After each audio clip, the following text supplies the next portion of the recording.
Machiavelli wrote that men who understand human nature can bend it to their will. In politics, this meant controlling nations. In seduction, it means controlling her mind. A kiss is not just a kiss. It is a trigger, a coded message, a calculated strike on the battlefield of desire. Most men kiss like amateurs, throwing away their advantage by acting impulsively, targeting the obvious, and giving away their intent too soon. A Machiavellian man doesn't kiss by chance. He kisses with purpose. He chooses where to kiss, when to kiss, and how to kiss, knowing that each spot on her body is connected to a different psychological reaction. The right kiss can bypass her conscious defenses and plant you deep into her subconscious. It can make her body respond before her mind catches up. These are not random gestures. These are precision strikes, each one designed to bind her emotions to you until she can't untangle herself. Here are the 7 strategic places to kiss her that will make her obsession inevitable. Number 1, the temples, the kiss of psychological safety. A kiss on the temple is almost never sexual, and that's exactly why it's so dangerous. This is not a kiss that screams lust, it whispers security. The temple just beside her eyes is where she feels your breath without being able to see your face. It forces her to trust you. It sends a message straight to the primitive part of her brain. This man will protect you. Most men overlook this because they think seduction is about excitement.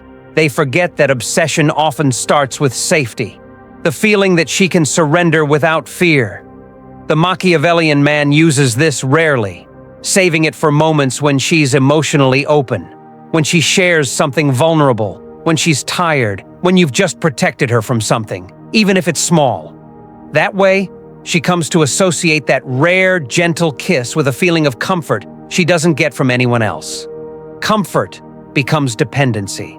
Dependency becomes obsession. Number 2, behind the ear, the whisper of seduction. The skin behind the ear is one of the most nerve-rich areas on her body, and kissing it creates a chain reaction of sensations.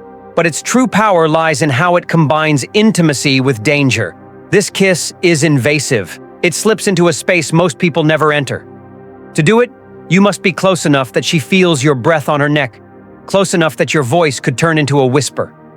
When you kiss here, do not rush. Let your lips barely touch, then pull away slightly so your presence lingers. Machiavelli would see this as a power test. If she tilts her head to give you more access, she is submitting to the moment, surrendering control.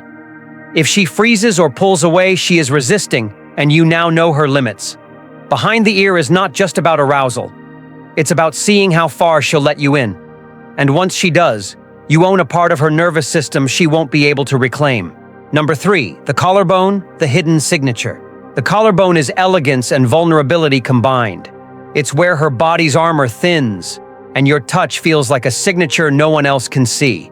Kissing here feels like marking territory, but unlike animal dominance, this mark is invisible, secret, and all the more powerful for it. Imagine you are talking, your fingers tracing the line of her collarbone as if by accident. Then, without breaking eye contact, you lean in and kiss it slowly, letting your lips rest there for just a second too long. That pause tells her you meant it. And because this is not a place men kiss often, it doesn't just create arousal, it creates uniqueness. She will replay it in her mind because she can't compare it to a dozen other men who've done the same. Machiavelli would remind you, the rarest gestures become the most valuable. The less common the kiss, the more she treasures it, and the more it anchors you in her mind. Number 4, the palm, the disarming trigger. In history, a kiss on the hand was a sign of deep respect, almost worship. Today, when done privately, it becomes one of the most unexpectedly intimate gestures. The palm is a vulnerable place. It's where she feels heat, texture, and softness all at once. When you take her hand, hold it firmly, turn it slightly, and kiss the center of her palm slowly, you are bypassing all modern cliches and tapping into something older, more primal. This kiss works because it's disarming. She's not prepared for it. It short-circuits her expectations. And in that split second of surprise, you slip into her emotional defenses. From a Machiavellian perspective, it's brilliant because it blends two powerful psychological elements: respect and seduction. She feels admired, but she also feels your intent beneath the surface. That combination creates an addictive contradiction. She feels elevated, yet claimed. Number 5, the inner wrist, the pulse of desire. This kiss is almost symbolic. The inner wrist is where her pulse beats closest to the surface. When your lips touch it, you are both literally and metaphorically connecting with her life force. This is one of the most intimate spots you can target because it forces her to acknowledge her own vulnerability. It's subtle, it's quiet, but it burns into memory. The key is to let your mouth linger just enough that she feels your breath after your lips have gone. That lingering warmth will stay with her, and every time her pulse beats afterward, a small part of her will associate that rhythm with you. This is not a kiss you give early. It is a kiss you save until tension is built, because when she's already drawn to you, this small act will feel like a silent claim over her. Machiavelli would approve because it's both a seduction and a demonstration of control. You touch her most delicate place without asking. Number 6, the small of the back, the invisible command. The small of the back is not just physical, it's psychological. When you kiss her here, you are behind her, unseen, guiding her without force. It requires her to turn her back to you, a gesture of complete trust. This is where dominance becomes invisible. Place your hand lightly on the small of her back, and she will instinctively follow your lead. Kiss her there, and you reinforce that leadership without saying a word. The small of the back is a control point. It's how you set the pace, shift the energy, and make her feel both guided and desired. Do it in private, not in public, so the moment feels exclusive. Exclusivity is a Machiavellian weapon. It makes her feel she has access to something no one else does, and she'll crave it more because she can't display it to others. Number 7, the lips, the final seal of control. Most men start here. The Machiavellian man ends here. By the time you kiss her lips, every other kiss has primed her body and mind to respond.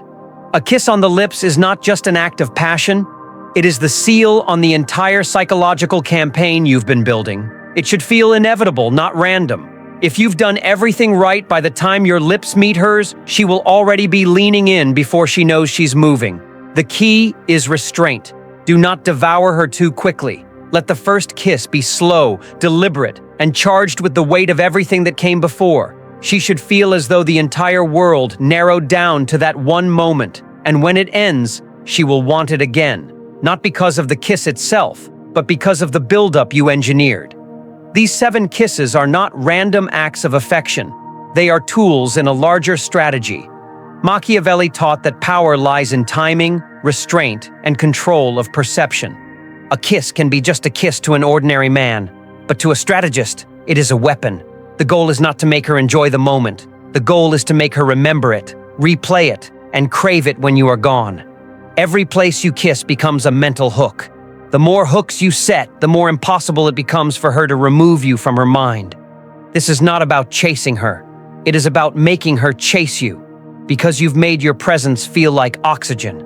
And once a woman believes she can't breathe without you, she never truly lets you go.